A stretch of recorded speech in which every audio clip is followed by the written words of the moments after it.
Hola, saludos, bendiciones. Bienvenidos una vez más al tiempo de escuela bíblica virtual de COC. Eh, Como siempre, te invitamos a que te prepares ahí con tu cuaderno de notas, con tu Biblia abierta en Mateo y preparados para una vez más seguir en el estudio de la palabra de Dios. Padre, gracias Señor una vez más por poder estar juntos y estar en tu presencia, Señor, para el estudio de tu palabra. Que tu Espíritu Santo nos guíe y, Señor, que tú nos lleves a conocerte cada vez más. En el nombre de Jesús. Amén. Así es. Estábamos en Mateo capítulo 8, versos 28 al 34. Ya habíamos estado estudiando esta porción y vamos a continuar en la misma. Y para eso vamos a volver a leer el texto. Dice allí: cuando llegó a la otra orilla, a la tierra de los Gadarenos, vinieron a su encuentro dos endemoniados que salían de los sepulcros, feroces en gran manera, tanto que nadie podía pasar por aquel camino. Y clamaron diciendo: ¿qué tienes con nosotros, Jesús, Hijo de Dios? ¿Has venido acá para atormentarnos antes de tiempo? Estaba paciendo lejos de ellos un hato de muchos cerdos, y los demonios le rogaron diciendo: si nos echas fuera, permítenos ir a aquel hato de cerdos. Él les dijo: id. Y ellos salieron y se fueron a aquel hato de cerdos. Y he aquí, todo el hato de cerdos se precipitó en el mar por un despeñadero, y perecieron en las aguas. Y los que los apacentaban huyeron, y viniendo a la ciudad contaron todas las cosas y lo que había pasado con los endemoniados. Y toda la ciudad salió al encuentro de Jesús, y cuando le vieron, le rogaron que se fuera de sus contornos. Ya habíamos estado viendo el encuentro de Jesús con estos endemoniados, ya ahí estuvimos la semana pasada, y habíamos quedado en este punto donde dice: y clamaron diciendo: ¿qué tienes con nosotros, y Jesús, Hijo de Dios? ¿Has venido acá para atormentarnos antes de tiempo? Fíjate que estos demonios que tenían poseídos, ya hablamos del tema de los demonios y la posesión la clase pasada. Estos demonios reconocieron que Jesús es el Hijo de Dios. Y es que Santiago 2:19 dice: ¿tú crees que Dios es uno? Pues bien haces. También los demonios creen y tiemblan. Los demonios también creen en Dios. Así que el hecho que yo diga yo creo en Dios no me hace mejor ni peor que ellos, porque creer en Dios no es suficiente, es creer de una forma vivificante, una forma personal, una forma que le entregas tu vida de forma que obedeces su voluntad. Eso no es así con estos espíritus, sino que ellos sencillamente conocen a Dios. Es como si yo conociera, por ejemplo, o supiera cuál es el medicamento exacto para una enfermedad, para un padecimiento. Voy al médico y me dice: este es el medicamento correcto para que usted se cure. Y yo me pongo a leer del medicamento y conozco todo lo que contiene, y conozco los miligramos y los efectos secundarios, y que no sé, hay que tomarlo, y lo sé todo, pero no me lo tomo. O sea, conocer a Dios y no entrar en una relación personal con Él, entregándole nuestra vida, no nos sirve de nada, como no les sirve de nada a estos espíritus. Ellos reconocían que Jesucristo era el Hijo de Dios, pero hasta allí. Igual como muchas personas que dicen creer en Dios, pero no le entregan su vida. Es más, ellos sabían que en un tiempo futuro serían castigados. Fíjate que, como dicen ellos ahí: has venido acá para atormentarnos antes de tiempo. O sea, que sabían que había un tiempo determinado para ellos ser castigados. Dice Mateo 25:41, refiriéndose a este castigo que les espera a los demonios, dice 25:41: entonces dirá también a los de la izquierda: apartados de mí, malditos, al fuego eterno, preparado para el diablo y sus ángeles. ¿Lo ve? El lago de fuego no está destinado o no fue preparado para o creado para los seres humanos, pero aquellos que rechacen a Jesucristo, aquellos que rechacen a Dios, pues sencillamente no van a tener otro destino, sino que van a ser llevados a esta situación por su propia decisión y voluntad. Pero este es el destino determinado como castigo para el diablo y sus ángeles, es decir, los demonios. Y Apocalipsis 20:10 dice, y el diablo que los engañaba fue lanzado en el lago de fuego. Llegará el momento en donde habrá un castigo eterno para ellos. Por ello, ellos dicen que si iba Jesús a castigarlos antes de tiempo, porque saben que va a haber un tiempo. Dice entonces, estaba paciendo lejos de ellos un hato de muchos cerdos, y los demonios le rogaron diciendo, si nos echas fuera, permítenos ir a aquel hato de cerdos. Ah, y aquí vemos que los demonios reconocieron la autoridad de Jesús. Es decir, ellos le pidieron que les permitiera ir. O sea, que ellos reconocen que Jesús, Dios, está por encima de ellos en autoridad. Y no pueden hacer nada que Dios no les permita. O sea, no pueden pasar por encima de la autoridad de Dios. De tal manera que todo aquel que se somete a la autoridad de Dios, que le entrega su vida, está bajo su protección.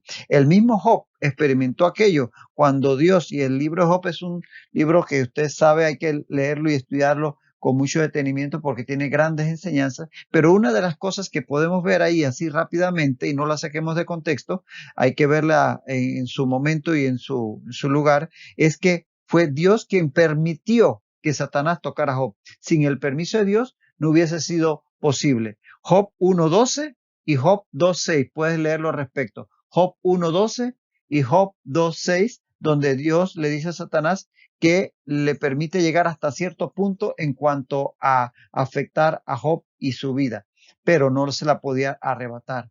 De tal manera que ellos reconocen la autoridad de Jesús.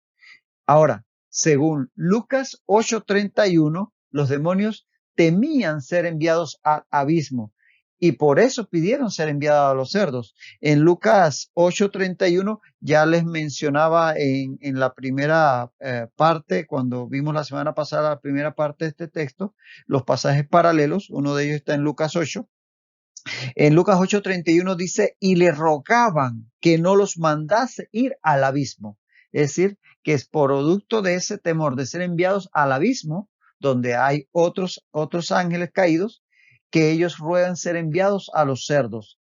De este abismo, es un tema ahorita difícil de poder profundizar en él, pero que podemos mencionar algunos textos. De este abismo se habla, por ejemplo, según se entiende por parte de muchos teólogos en Judas 6, donde dice, y a los ángeles que no guardaron su dignidad, sino que abandonaron su propia morada, los ha guardado bajo oscuridad en prisiones eternas para el juicio del gran día. Y pues, según se entiende por este texto, hay algunos de estos ángeles caídos que fueron guardados en el abismo, otros se mantienen, como enseñábamos en la lección pasada, con una cierta libertad en las regiones celestes. De ese abismo también habla Apocalipsis 9.1, donde dice, el quinto ángel tocó la trompeta y vio una estrella que cayó del cielo a la tierra y se le dio la llave del pozo del abismo. Es decir, que al final de los tiempos, para la gran tribulación, se va a liberar estos espíritus que han sido apresados en el abismo por un tiempo limitado. Y dice en Apocalipsis 21:3, vi a un ángel que descendía del cielo con la llave del abismo y una gran cadena en la mano y prendió al dragón, la serpiente antigua, que es el diablo y Satanás, y lo ató por 1000 años y lo arrojó al abismo y lo encerró y puso sus sellos sobre él para que no engañase más a las naciones hasta que fuesen cumplidos 1000 años. Y después de esto debe ser desatado por un poco de tiempo. Ese es en este abismo donde va a ser apresado por 1000 años Satanás durante el reino milenial. Entonces, de este abismo es que hablan ellos aquí de que no quisieran, o de se habla en Lucas, que ellos no quisieran ser enviados y por eso piden ser enviados a los cerdos. Y Jesús les responde, dice, Él les dijo, id. Y ellos salieron y fueron a aquel hato de cerdos. Y aquí todo el hato de cerdos se precipitó en el mar por un despeñadero y perecieron los cerdos en el agua. Es lo que declara aquí la escritura. De tal manera que vemos que Jesús dio una orden. Esta expresión it está en presente imperativo, es decir, es una orden. De tal manera que él no tuvo que hacer ningún tipo de rito, de exorcismo, así todo estrambótico, sino que sencillamente dio la orden, porque Dios, el Señor, tiene poder sobre todo espíritu y sobre todo poder en este mundo debajo de la tierra o en los cielos. Y dijo, id, y fueron a a los cerdos. Por otro lado, eso produjo pues la liberación de los hombres. Al salir de ellos estos espíritus dejaron de controlar su mente, sus actos, sus palabras. Y los demonios sencillamente entraron en los cerdos y obviamente ellos están, su labor es destruir, hacer daño. Y el resultado fue que los cerdos se lanzaron al mar y se ahogaron, lo cual va a representar sencillamente una pérdida económica para las personas de esta población. Definitivamente que esto va a traerle entonces conflictos a Jesús. Así que posiblemente en eso habría un propósito de parte de estos espíritus de ahogar a los cerdos. Dice posteriormente, y los que los apacentaban huyeron, y los que apacentaban los cerdos se refiere obviamente, y viniendo a la ciudad contaron todas las cosas y lo que había pasado con los endemoniados.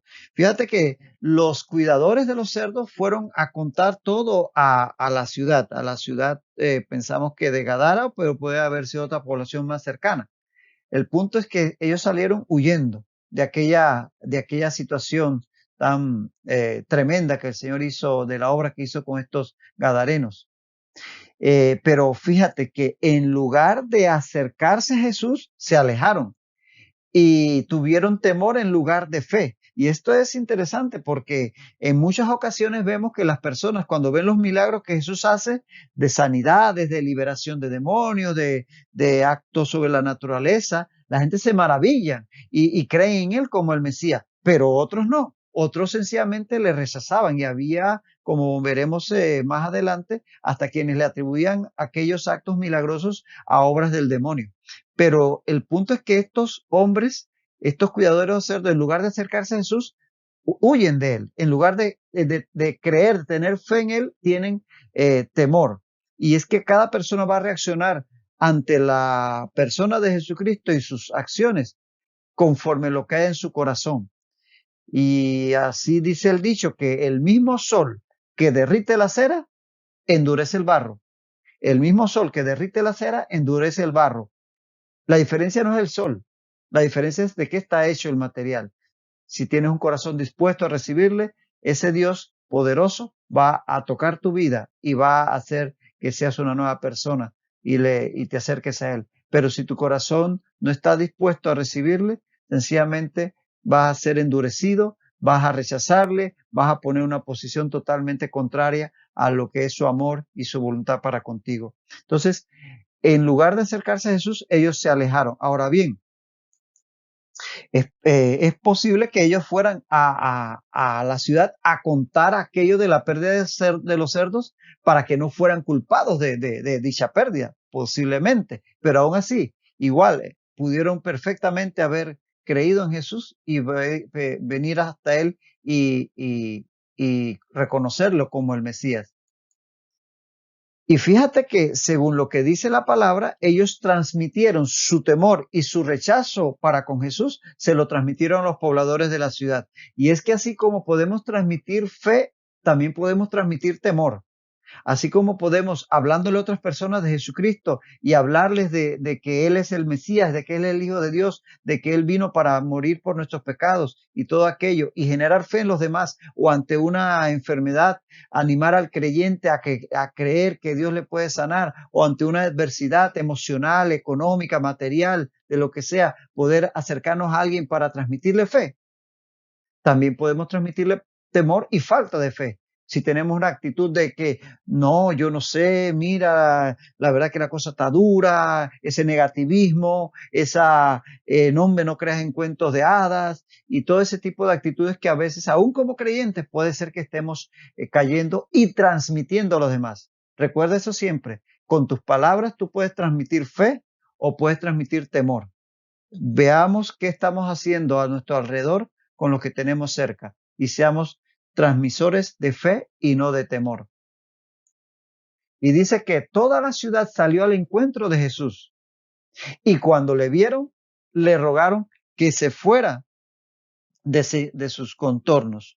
Eh, Fíjate que ellos pudieron haber salido a buscar a Jesús por curiosidad o quizás incluso por admiración, qué cosa tremenda aquellos, pero no vinieron a buscarle por creer en él como el Mesías.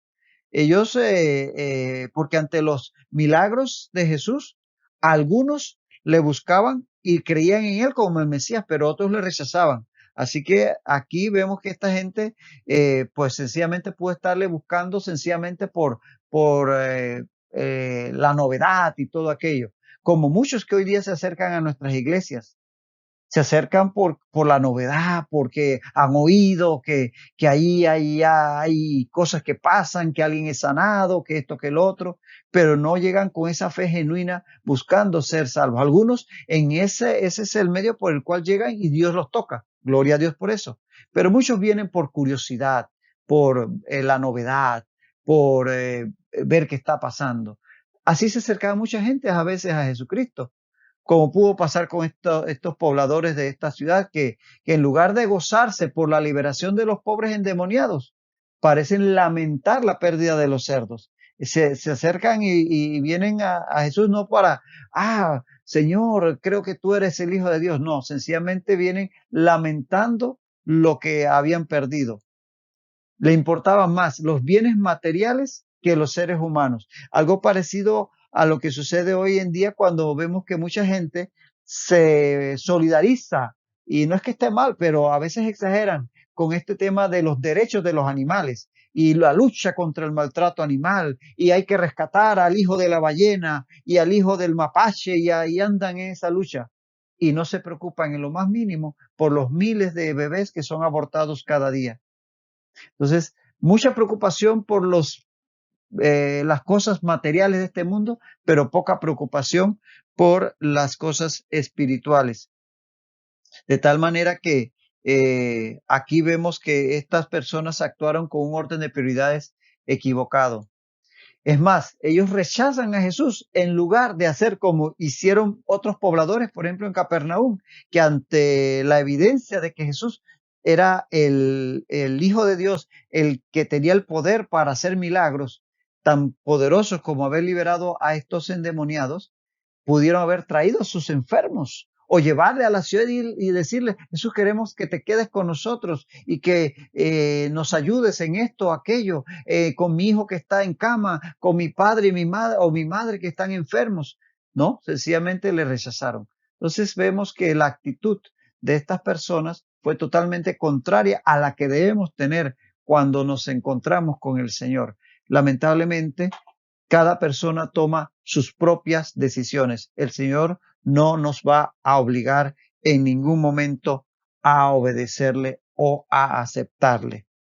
Aquí terminamos el capítulo 8 de Mateo. Finalizamos justamente en esta porción, en este relato. Pareciera que quien dividió los capítulos y los versículos los fue poniendo un poquito al azar. A veces pareciera, ¿verdad? Como en este caso, que pareciera como que el capítulo termina un poco abruptamente y debiera más bien continuar. Pero recordemos que tanto los versículos como los capítulos fueron agregados siglos después, casi prácticamente en la Edad Media, que son útiles para dividir el texto y poder dar referencia y demás, pero que no fueron parte del texto original. Y en este caso, el capítulo 8, el paso al capítulo 9 se torna un poco abrupto.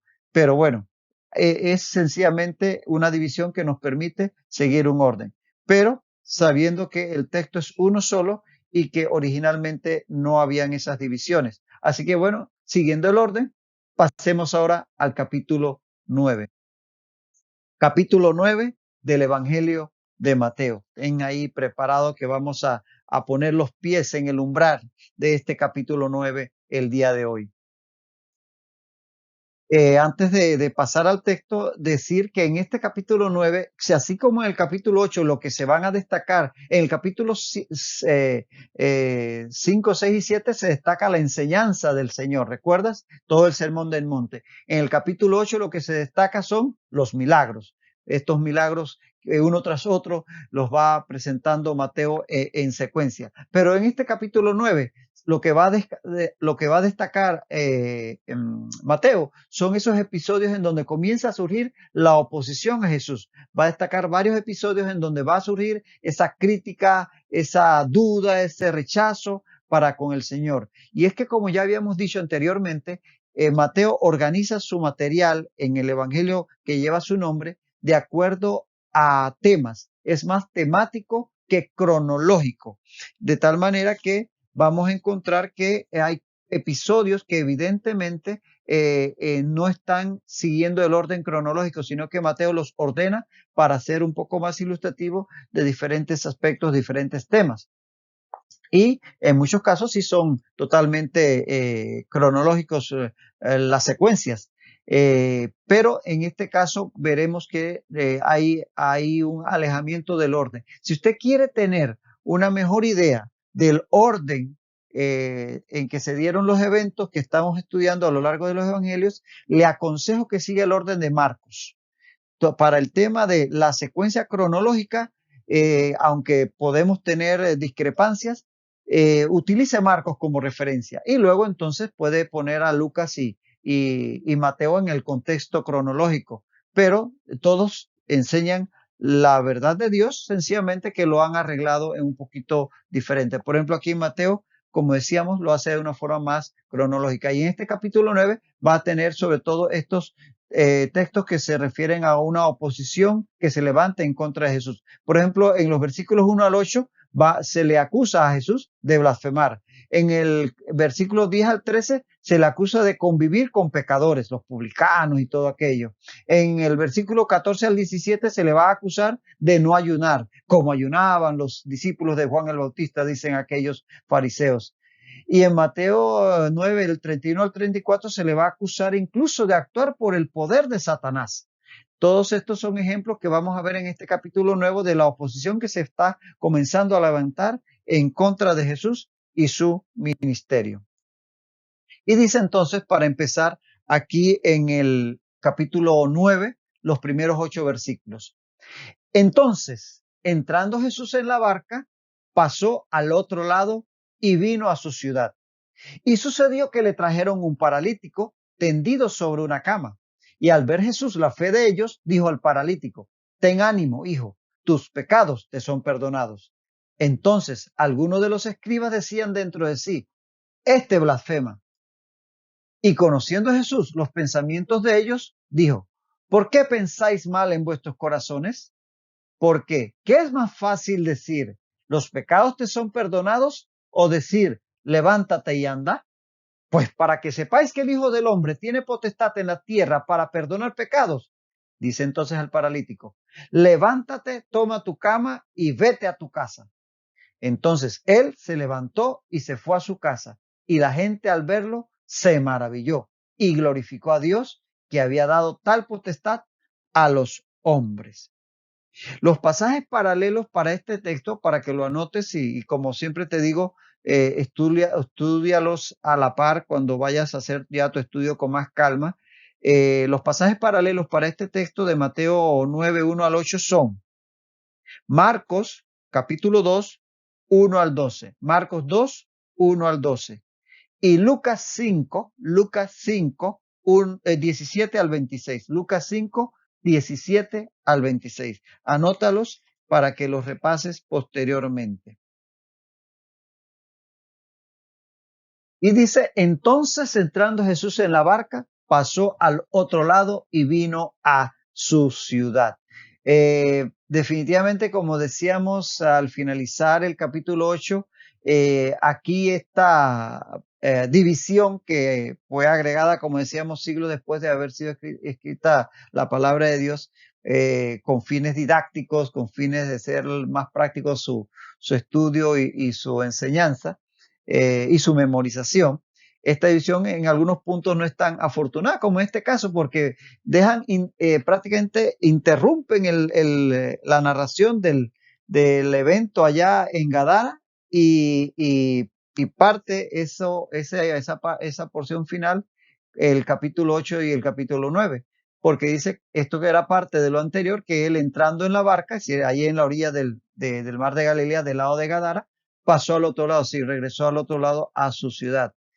Es que al ser rechazado por los gadarenos, Jesús se retira, porque el Señor Jesús es un caballero. Él nunca nos va a obligar a que tengamos que recibirle. Él se acerca a nosotros, Él va a tocar nuestra puerta, Él va a tocar nuestro corazón, pero somos nosotros los que le aceptamos o le rechazamos. Él no nos va a obligar. Dios le dio al ser humano el libre albedrío o la voluntad para que el ser humano tenga de por sí la decisión, la última decisión de aceptarle o rechazarle. No nos hizo robots para programarnos, sino que nos hizo con esa libre disposición para que ese amor entonces fuese un amor genuino de nosotros hacia Él. Y por eso dice en Apocalipsis 2, 3:20, he aquí que estoy a la puerta y llamo. Si alguno oye mi voz y abre la puerta, entraré a él y cenaré con él y él conmigo. Si alguno oye y abre, él no va a forzar la puerta. Entonces, al ser rechazado por los gadarenos, él sencillamente se retiró. Él se retiró de esta región de Gadara, que estaba aquí en el sur del mar de Galilea, y regresa por donde vino, cruzando el mar hacia el lado de Capernaum, de donde había salido. Aquí en el texto de Mateo dice a su ciudad, y es que ya Jesús había hecho de Capernaum su base de operaciones, sobre todo durante su ministerio en Galilea. Así que su ciudad se refiere a Capernaum, y así lo ratifican Lucas y Marcos. Entonces es allí donde él regresa, a Capernaum, al haber sido rechazado por los de Gadara. Y qué paradójico, ¿no? Así como unos lo rechazaron, habían otros deseosos de recibirle, porque en Capernaum había muchos esperando por él para llevarle sus enfermos, para entregarle su vida, para buscarle hoy sus enseñanzas, porque así siempre será. Muchos rechazarán el mensaje, pero muchos otros lo recibirán. Dice que, y sucedió que le trajeron un paralítico tendido sobre una cama o una camilla. Aquí un paralítico es traído en una camilla por 4 hombres y que lo bajan a través del techo. Eso lo sabemos. Mateo no lo dice así, pero Marcos e incluso Lucas también lo explican. Por ejemplo, leamos Marcos capítulo 2, versos 3 y 4. Dice, entonces vinieron a él unos trayendo un paralítico que era cargado por 4. Y como no podían acercarse a él a causa de la multitud, descubrieron el techo de donde estaba y haciendo una abertura, bajaron el lecho en que yacía el paralítico. De tal manera que ese pasaje es el mismo que estamos leyendo acá en Mateo, pero Mateo sencillamente decide resumir y Marcos sí da más detalles, incluso Lucas. De tal manera que por eso vemos que en el caso de Mateo no se menciona lo de los 4 amigos y no dice que sean 4, dice que es traído, sí es cierto, y no dice lo del techo. No quiere decir que Mateo no está consciente de ello, sino que sencillamente resumió, y eso lo explicamos cuando explicamos el tema de los diferentes puntos de vista y las aparentes contradicciones. De tal manera que aquí sencillamente Mateo resume y da una explicación mucho más concisa. Entonces, vamos a detenernos en este punto por hoy para no avanzar más y quedar demasiado inconcluso el estudio, puesto que ya el tiempo toca a su fin. Vamos a ver lo que va a suceder con este paralítico. Seguramente ya conoces la historia, pero pues sí, definitivamente que vamos a aprender de este episodio también algo más. Sin más, que el Señor te siga bendiciendo, que el Señor siga guardando tu vida y que puedas seguir conociéndole más y más a través de su palabra. Que el Señor te bendiga rica y abundantemente.